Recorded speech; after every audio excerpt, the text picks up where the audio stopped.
Alright everybody, welcome back to the channel. Today we're going to be planting some Cosmos and Zinnias for our cut flower offering coming up at some farmers markets this summer. So as you can see, I've tilled up a nice row here to sow our seeds in. A couple of things on that. One, we're really trying to get away from breaking the soil. We're not quite to where we can plant at this scale, no-till or raised bed yet, but we're working on that. Hopefully by next year we'll be able to run a bed this size and it be a true no-till bed. We're in our orchard. I'm planting these in our orchard for a couple of reasons. Primarily though, especially on the Cosmos sides of things, the Cosmos attract so many beneficial insects, whether that be pollinators or predatory insects such as green lacewings that will eat aphids and a number of other pests. We don't use any chemical inputs here at all, so we rely on leveraging nature and its built-in mechanisms to protect our fruit trees. So by inviting those predatory insects into our orchard via the Cosmos, they naturally will go out and clean up any unwanted pests that are on our fruit trees. Additionally, here in our orchard, we have several cover crops that have been started. We have mammoth clover in here, honey clover, purple vetch, and then growing naturally, especially right now, early spring naturally, we have henbit that's growing quite a bit. All of those things are nitrogen fixers, and they also offer a early season source of pollen and nectar to our bees. So that's kind of what we've got going here in the orchard. Today's video really is just going to be showing you how to sow your Zinnia and Cosmos seeds. They're pretty similar. There's one key difference in that Cosmos seeds are light germinated. What that means is that they need some sunlight on the seed to germinate. So when we plant our Cosmos, we're not going to bury those. We're going to take our rake and kind of gently press them to get them firmly in, because I just tilled this, so this is just real loose powder. So when we put our Cosmos in, we're just going to kind of gently press them to set them into this, and you don't want to do that any more than 1/4 of an inch. Now with our Zinnias, we're going to surface sow them as well, but we are going to put a light layer of compost on top of our Zinnias. They like a little bit of a richer soil, and they don't need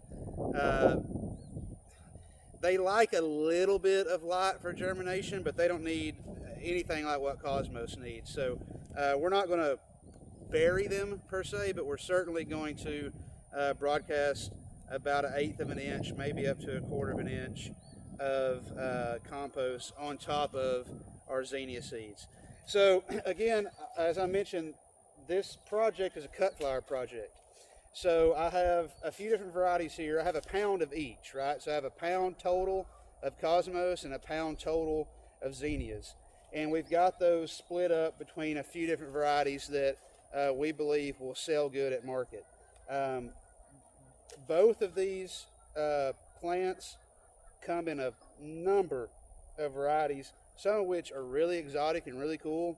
We kind of played it safe this first year. Now we've grown these many years in a row, but this is our first year that we're going to try to sell them. So we decided to play it safe with color palettes, and we'll gauge our customers at the market and see if there's a demand for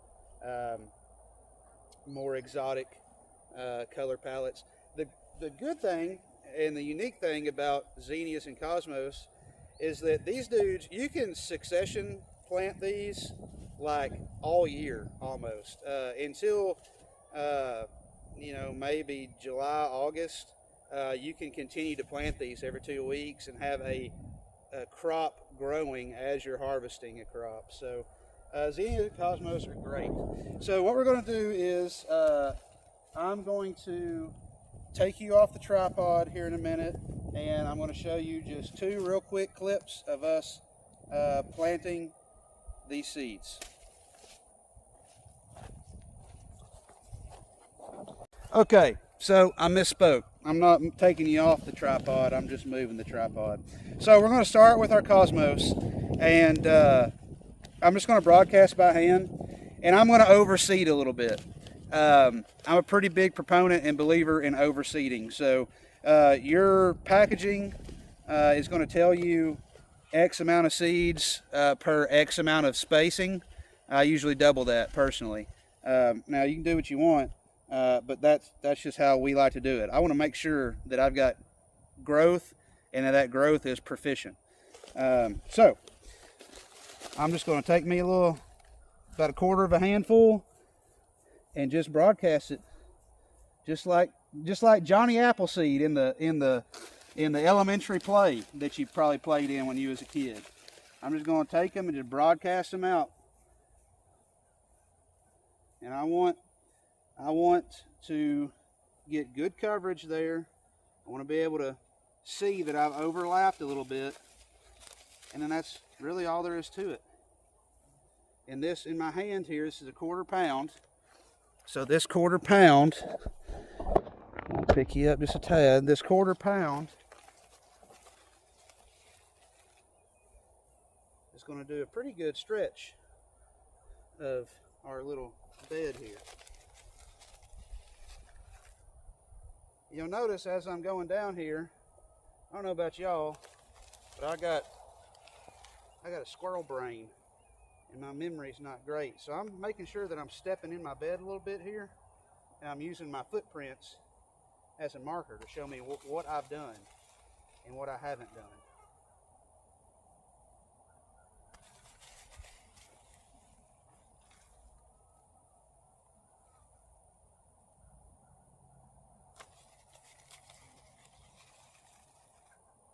Okay, so I'm pretty satisfied with what I've done so far. I have a little bit here left that I'm going to backseed with. I know my last throw was right here, so now I'm going to walk across my bed. I'm going to make a break, a clear visual break. So now I know that this first section here is my Sulfur Cosmos, which is a beautiful, beautiful orange Cosmos.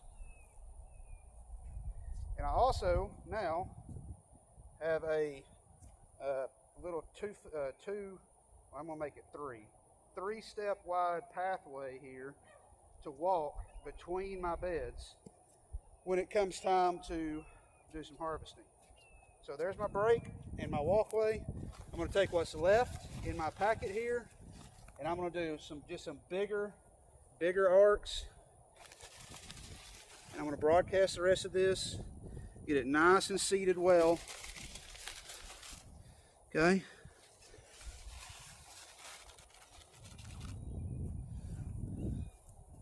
Just like that.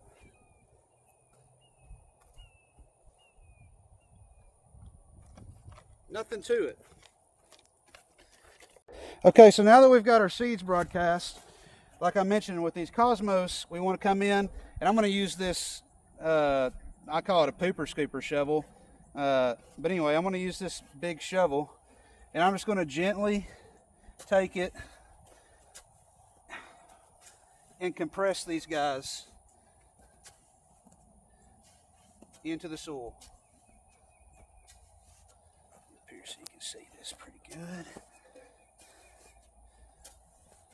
Not a whole lot of pressure, just enough to, I mean, visually you can see that you're compacting and compressing that nice loose soil.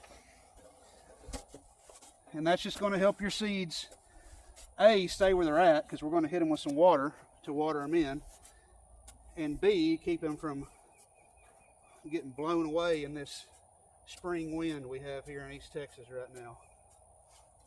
And I won't make you watch me do the whole bed, but that's the gist of that. That is how to plant your Cosmos. Okay, now it's time to do our zinnias.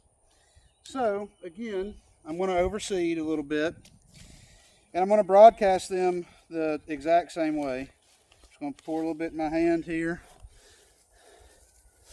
and I'm just going to spread them out.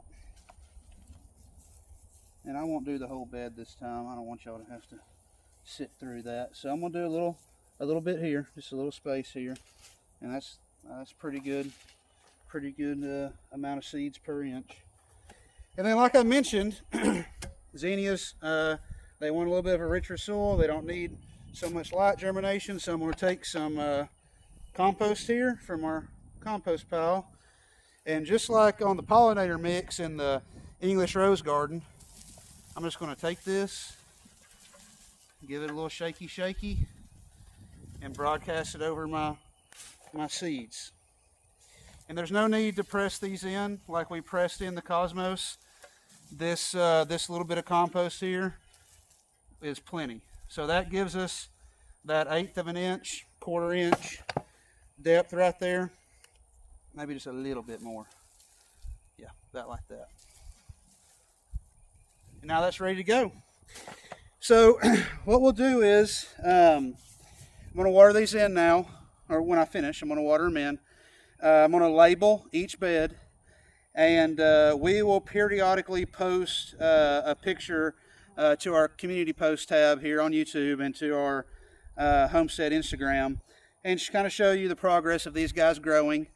And you know, in a month or two, about 2 months, we'll have some beautiful zinnia and cosmos here to go to market.